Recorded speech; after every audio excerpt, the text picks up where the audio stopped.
Moses had once been a prince within the grand courts of Egypt.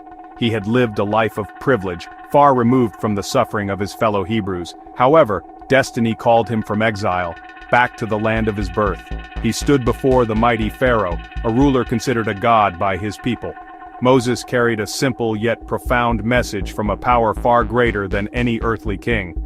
"Let my people go," he declared, his voice steady despite the awesome power arrayed against him. This was not a request but a divine command, an ultimatum delivered to the heart of Egyptian authority. The Israelites, enslaved for generations, yearned for freedom, and Moses was their chosen intercessor.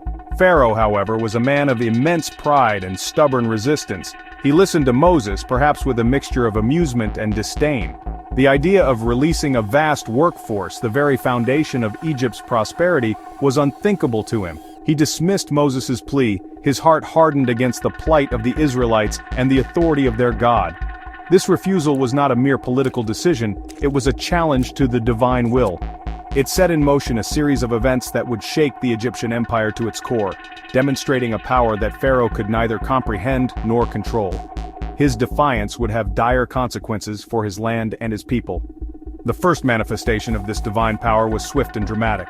The lifeblood of Egypt, the mighty Nile River, underwent a horrifying transformation. Its waters, typically a source of fertility and sustenance, turned into blood. The change was absolute. The river became undrinkable, a putrid flow that choked the land. Fish, once plentiful, died in vast numbers, their decaying bodies adding to the overwhelming stench that permeated the air. This was not just an inconvenience, it was an assault on the very essence of Egyptian life, and a direct challenge to Hapi, the Egyptian god of the Nile. The Egyptians watched in horror as their sacred river became a symbol of death and decay. Following the pollution of the Nile, a second plague descended upon the land. This time it came in the form of an overwhelming infestation of frogs. These amphibians emerged from the defiled river and its surrounding waters in unimaginable numbers. They swarmed across Egypt, invading every corner of life. Frogs were found in people's homes, hopping across their floors and leaping onto their furniture. They even made their way into beds, a grotesque and unwelcome presence in the most private of spaces. Food preparation became a nightmare, with frogs contaminating ovens and kneading bowls. The constant croaking and the slimy touch of these creatures created an atmosphere of revulsion and deep discomfort throughout Egypt.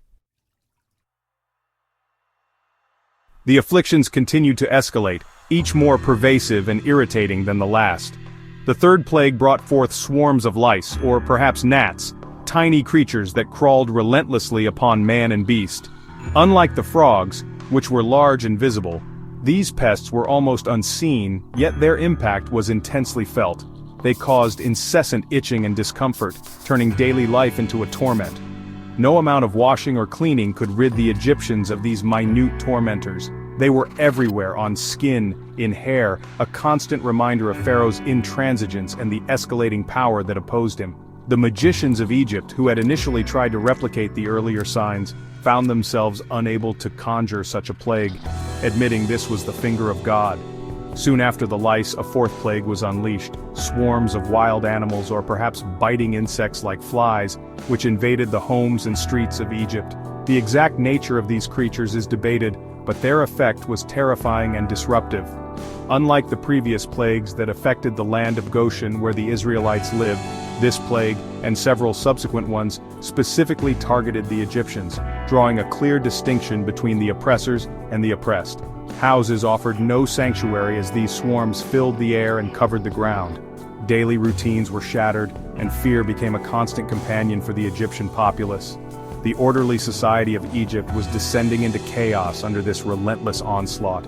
The fifth plague struck at the economic heart of Egypt, its livestock. A devastating sickness swept through the herds of the Egyptians. Cows, sheep, horses, donkeys, and camels fell ill and died in great numbers. This was a significant blow.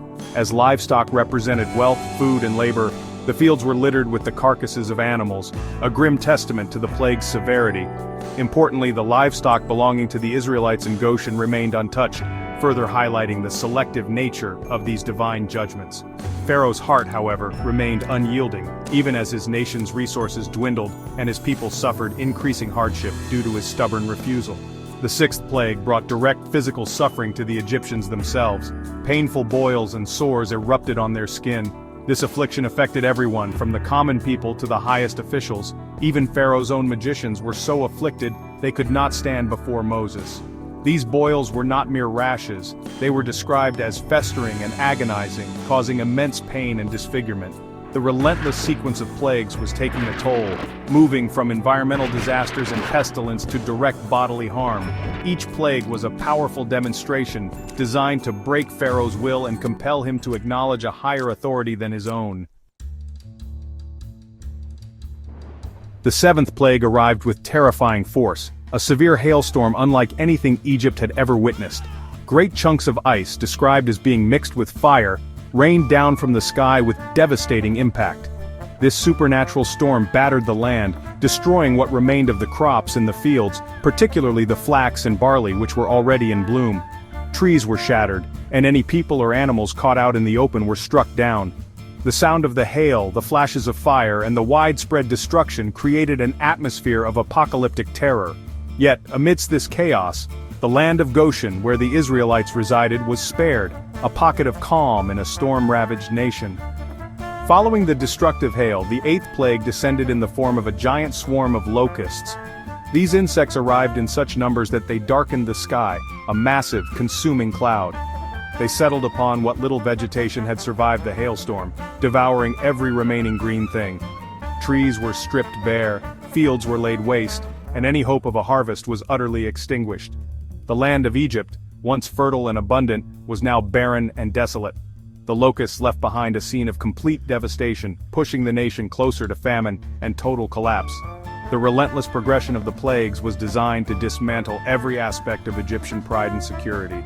Then came the ninth plague, a profound and terrifying darkness that enveloped the land of Egypt for 3 whole days.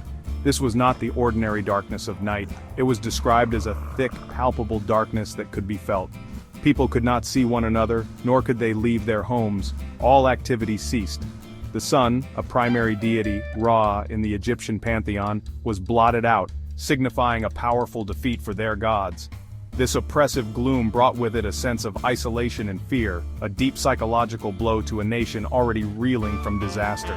While Egypt was plunged into this impenetrable darkness, the Israelites in Goshen had light in their dwellings, a stark contrast that underscored their divine protection. The 10th and final plague was the most devastating and tragic of all. It was the death of the firstborn child in every Egyptian family. From the grand palace of Pharaoh, where his own son would perish, to the humblest dwelling, no Egyptian household was spared this ultimate grief. The angel of death passed through the land, and a great cry of anguish arose throughout Egypt, for there was not a house where someone was not dead. This plague struck at the heart of Egyptian society, its future, and its lineage. Only those who had heeded the divine warning, specifically the Israelites who marked their doorposts with the blood of a lamb, were passed over. This final, terrible blow finally broke Pharaoh's hardened will. He summoned Moses and Aaron in the night and told them to take the Israelites and leave Egypt immediately. With Pharaoh's reluctant permission, born from unimaginable grief and national devastation, the Israelites began their exodus. Their departure was hasty, almost frantic.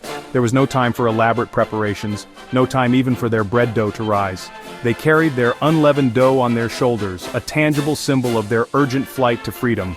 For generations they had toiled under the yoke of Egyptian slavery, their cries for deliverance seemingly unheard. Now, in the dead of night, amidst the mourning of their former masters, they walked out of Egypt, a vast multitude moving towards an unknown future, guided by a pillar of cloud by day and a pillar of fire by night. However, Pharaoh's resolve, broken by the 10th plague, soon wavered. As the initial shock and grief subsided, regret began to set in. He considered the immense loss of his enslaved workforce and the humiliation of his defeat. His hardened heart, perhaps fueled by pride and a desire for vengeance, led him to a fateful decision. He mustered his army, a formidable force of chariots and soldiers, and set out in pursuit of the fleeing Israelites. The brief moment of relief for the Israelites was about to turn into renewed terror, as the might of the Egyptian military machine bore down on them. The Israelites soon found themselves in a desperate situation. Before them lay the vast expanse of the Red Sea, an impassable barrier. Behind them, the dust clouds of Pharaoh's approaching chariots signaled imminent capture or slaughter. Trapped and terrified, their newfound hope seemed to evaporate. Cries of fear and despair rose from the multitude as they accused Moses of leading them into a death trap. It was a moment of supreme crisis. In this dire moment, Moses, acting on divine instruction, raised his staff over the waters of the Red Sea. What happened next was nothing short of miraculous, a display of power that would be recounted for generations. A strong east wind began to blow, and it blew all through the night. The waters of the Red Sea began to part, piling up on either side like massive walls. A path of dry land appeared where moments before, there had been only impassable water. The Israelites, filled with awe and trepidation, began their crossing, walking on the seabed between the towering walls of water. Safely on the other side, they watched as the Egyptian army, in their arrogance, attempted to follow. But as the last Israelite reached safety, Moses again stretched out his hand, and the waters rushed back, engulfing Pharaoh's chariots, his horsemen, and his entire army. The Israelites were truly free, their oppressors vanquished. They sang and danced on the shores, praising God for their miraculous deliverance.